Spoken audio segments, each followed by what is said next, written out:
Dear student, आज हम concentration cell with transport और विद ट्रांसफरेंस के बारे में पढ़ेंगे। हमने पहले देखा था कि कंसंट्रेशन सेल जो है वो दो प्रकार की होती हैं। पहली तो है इलेक्ट्रोड कंसंट्रेशन सेल और दूसरी होती है इलेक्ट्रोलाइट कंसंट्रेशन सेल।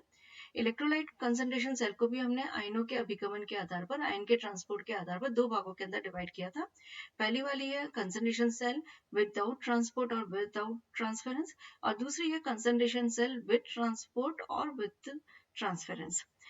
अभिगमन युक्त सांद्रता सेल के बारे में आज हम डिटेल में स्टडी करेंगे। यहाँ पर जैसा कि हम जानते हैं कि विद्युत अपघट्य सांद्रता सेल के अंदर इलेक्ट्रोड की सांद्रता जो होती है वो तो समान होती है, और जो इलेक्ट्रोलाइट हम लेते हैं उसकी कंसंट्रेशन हम यहाँ पर अलग अलग लेते हैं। अगर दो सिमिलर काइंड ऑफ इलेक्ट्रोड्स को अगर हमने दो अलग अलग एक्टिविटी के इलेक्ट्रोलाइट के अंदर इमर्स कर दिया, डुबो दिया, और उसके अंदर इलेक्ट्रोलाइट के जो विलयन है वो इस प्रकार से है कि कांटेक्ट में है आपस में एक दूसरे के, कि आयनों का अभिगमन अनुमत है, कि मतलब आयन का जो ट्रांसपोर्ट है वो अलाउड है, तो उस स्थिति के अंदर हम कहते हैं कि कंसंट्रेशन सेल विथ ट्रांसपोर्ट और with transference has been constructed. अब हम इसको बेहतर एक एग्जांपल के द्वारा समझ सकते हैं कि जैसे यहाँ पर हमने बोला है कि when two electrodes are immersed in electrolyte solution of different concentration and the solutions are in contact with each other, then concentration cell with transport or transference are constructed। इसको हम जैसे एक एग्जांपल हम यहाँ पर देखते हैं, उसके द्वारा बेटर समझेंगे। सबसे पहले हमने एक हाइड्रोजन का इलेक्ट्रोड लिया है। हाइड्रोजन गैस यहाँ पर 1 एटमॉस्फेरिक प्रेशर पर है। जैसा कि हम जानते हैं कि जो गैस है वो बैड कंडक्टर ऑफ इलेक्ट्रिसिटी, विद्युत का कुचालक है, इसलिए हमें यहाँ पर एक इनर्ट मेटल का इलेक्ट्रोड काम में लेना पड़ता है, यानी कि प्लेटिनम हमने यहाँ पर यूज में लिया है। Hydrogen gas off 1 atmospheric pressure that is in contact with HCl of activity A1। ये इलेक्ट्रोलाइट का सॉल्यूशन जो HCl का सॉल्यूशन है उसकी जिसकी सक्रियता जो है वो A1 है, उसके संपर्क में है। और ये जो HCl ऑफ एक्टिविटी A1 है, ये HCl ऑफ एक्टिविटी A2 के कांटेक्ट में, मतलब दूसरा जो इलेक्ट्रोलाइट का सॉल्यूशन है HCl का ही उसके A2 सक्रियता वाले विलयन के संपर्क में है। और ये जो A2 वाला HCl का विलयन है, ये again hydrogen gas 1 atmospheric pressure यानी हाइड्रोजन इलेक्ट्रोड के कांटेक्ट में है, और अगेन यहाँ पर हमने एक प्लेटिनम इनर्ट मेटल का इलेक्ट्रोड ले लिया है। और ये दोनों जो इलेक्ट्रोलाइट के सॉल्यूशंस हैं HCl और ऑफ एक्टिविटी A1 और HCl of activity A2, they are in contact with each other, की यहाँ पर जो जंक्शन है इसके द्वारा आयन का ट्रांसपोर्ट संभव है। तो इसलिए हम इसको बोलते हैं कंसंट्रेशन सेल विथ ट्रांसपोर्ट या अभिगमन युक्त सांद्रता सेल।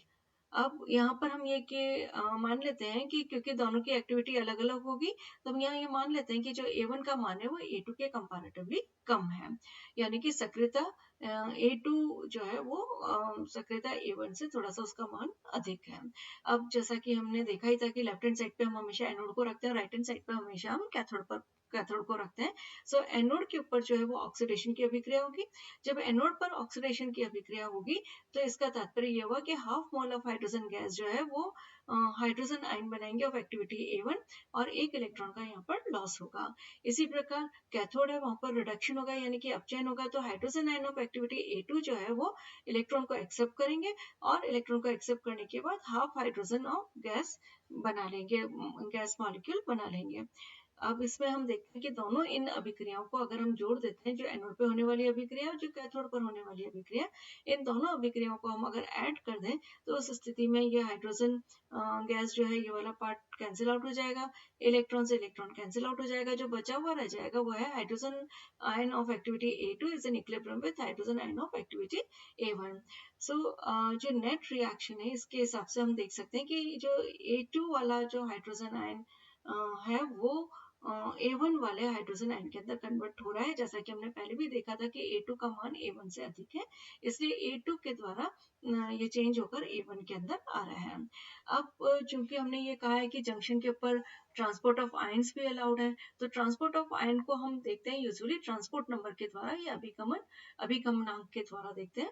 तो ट्रांसपोर्ट का नंबर का तात्पर्य ये है कि अगर हमने इलेक्ट्रिसिटी 1 फैराडे की इलेक्ट्रिसिटी उस विलयन के थ्रू पास की है, तो उस 1 फैराडे ऑफ इलेक्ट्रिसिटी का कितना भाग पॉजिटिव आयन कैरी करते हैं और कितना भाग जो है वो नेगेटिव आयन कैरी करते हैं, उसको हम ट्रांसपोर्ट नंबर ऑफ कैटायन और ट्रांसपोर्ट नंबर ऑफ एनायन के द्वारा रिप्रेजेंट करते हैं, यानी कि धनायन का अभिगमनांक अभिगमनांक और ऋण आयन का अभिगमनांक, और इन दोनों का जो योग होता है यानी T positive plus T negative is equal to always 1 होगा। दोनों को अगर हम जोड़ देंगे तो वो 1 के बराबर होगा, जैसे कि हम प्रीवियस दूसरे लेक्चर्स के अंदर देख सकते हैं इसके बारे में। If 1 faraday of electricity is passed through cell, अब हमने सेल में से 1 फैराडे इलेक्ट्रिसिटी को पास कर दिया, तो जो एच आयन है उनके कितने ग्राम इक्विवेलेंट जाएंगे? T पॉजिटिव ग्राम इक्विवेलेंट, क्योंकि T पॉजिटिव जो है एच आयन का यहाँ पर ट्रांसपोर्ट नंबर है। अब ये कहाँ से कहाँ जाएंगे? From left to right. So A1 वाले जो हाइड्रोजन आयन है उनके T positive gram equivalent cross करेंगे उस बाउंड्री को और लेफ्ट से राइट की तरफ चले जाएंगे, मतलब A2 वाली साइड में चले जाएंगे। इसी प्रकार T negative gram equivalent of जो क्लोराइड आयन्स है एक्टिविटी ऑफ A2 के, वो जो है they will cross the liquid junction, और वो क्रॉस जब करेंगे तो राइट हैंड साइड से वो आएंगे लेफ्ट हैंड साइड की तरफ। तो इन्हीं जो हमने स्टेटमेंट्स दिए हैं उन्हीं को हम रिएक्शन की फॉर्म में भी लिख सकते हैं कि लिक्विड लिक्विड जंक्शन पर क्या रिएक्शन, क्या आयनों का अभिगमन होगा। सो हमने जैसा कि देखा T पॉजिटिव of जो gram equivalent of hydrogen ion of activity A1, they will cross the border and they will go towards right hand side, और right hand side पे activity जो है ये इनकी A2 है। So T positive hydrogen ion of activity A2। अब चूंकि हमें मालूम है कि T positive plus T negative is equal to 1 होता है, तो T पॉजिटिव की वैल्यू जो है हम 1 माइनस T नेगेटिव भी ले सकते हैं। तो सेम इक्वेशन है, बस इसके अंदर हमने T पॉजिटिव की वैल्यू जो है 1 माइनस T नेगेटिव की तरह सब्स्टिट्यूट कर दिया है। इसी प्रकार हमने सेकेंड स्टेटमेंट दिया था कि T negative gram equivalent of chloride ions जो एक्टिविटी A2 से है वो राइट से लेफ्ट की तरफ जाएंगे, यानी T negative chloride ion of activity A1। अब हम इक्वेशन नंबर 3 जो नेट हमारे पास जो हमें दिखाई दे रहा है वो क्या क्या हो रहा है? इक्वेशन नंबर 3, इक्वेशन नंबर 5, 4 को हमने 5 की फॉर्म में लिख दिया, और 6। तो 3, 5 एंड 6 को अगर हम ऐड कर देते हैं तो ये इस प्रकार से हम इसको लिख सकते हैं। इस फॉर्मेट के अंदर हमने जो लेफ्ट हैंड साइड उसको एक साथ ऐड कर दिया, जो राइट हैंड साइड उसको हमने एक साथ ऐड कर दिया।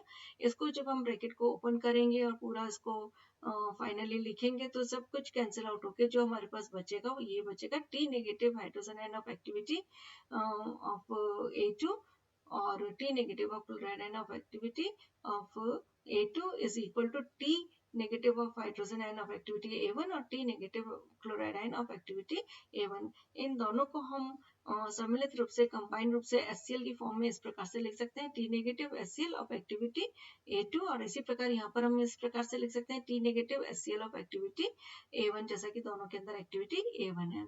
सो इस प्रकार इन concentration cell with transference T negative gram equivalent of HCl of activity A2 is converted into T negative of HCl of activity A1।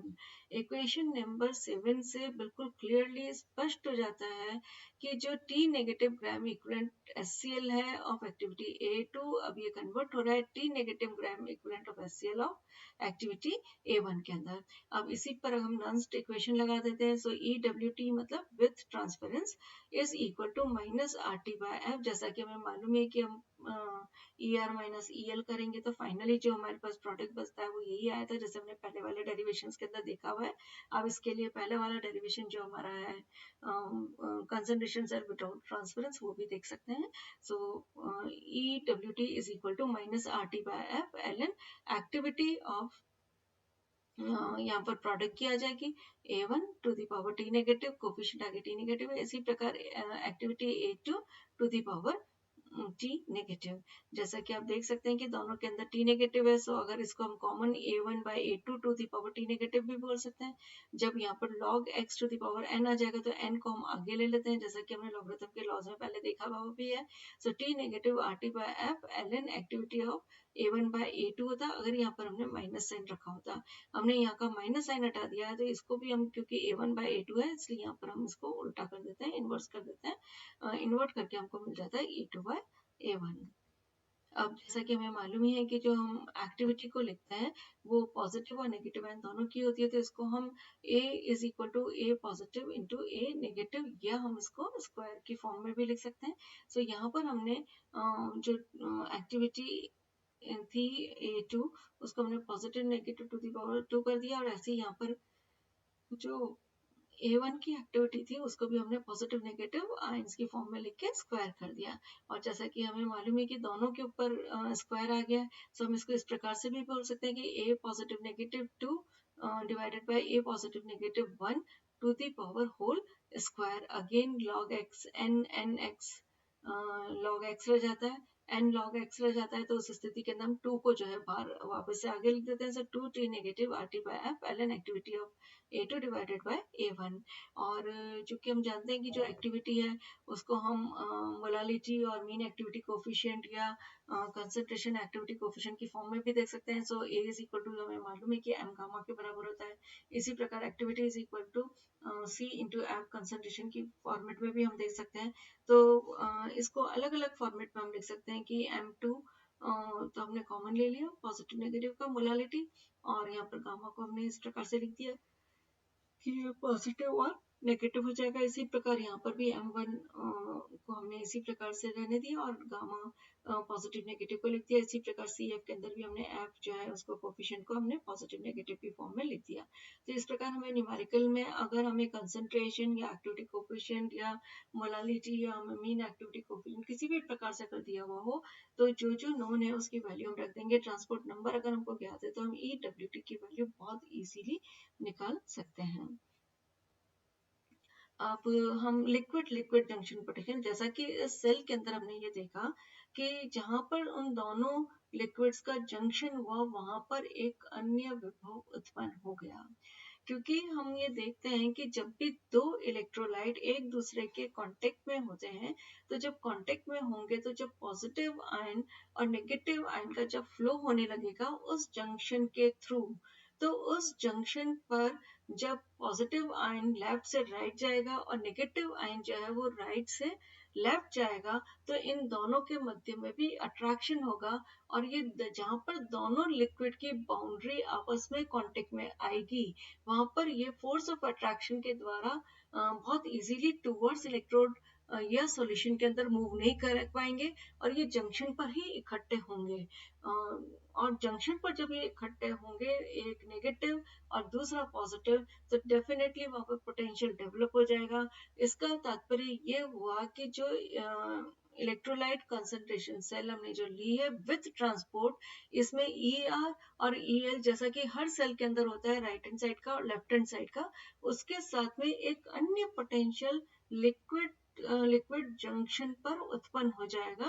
और वो क्यों होगा, क्योंकि हमने ये देखा था कि जब जंक्शन हमने ट्रांसपोर्ट ऑफ आयन को अलाउ किया तो T negative hydrogen ion left to right जा रहे हैं, T पॉजिटिव जो gram equivalent of hydrogen ion है वो लेफ्ट टू राइट जा रहे हैं, और T negative gram equivalent of chloride ion जो है वो राइट से लेफ्ट जा रहे हैं। जब ये दोनों इस बाउंड्री को क्रॉस करेंगे तो due to force of attraction ये यहाँ पर कुछ टाइम के लिए, कुछ पर्टिकुलर मोमेंट के लिए यहाँ पर एग्रीगेट हो जाएंगे, तो एक डबल लेयर का निर्माण हो जाएगा कि जो पॉजिटिव जो लेफ्ट से राइट में गए तो राइट हैंड साइड के अंदर यहाँ पॉजिटिव आयंस हो जाएंगे इकट्ठे, और लेफ्ट से राइट राइट से लेफ्ट जो है वो क्लोराइड आयन गए तो वहां पर भी वो नेगेटिव आयन इकट्ठे हो जाएंगे, और नेगेटिव और पॉजिटिव का ये जो जंक्शन बन गया, इस जंक्शन के ऊपर जो पोटेंशियल डेवलप हुआ उसको हम बोलते हैं लिक्विड लिक्विड जंक्शन पोटेंशियल।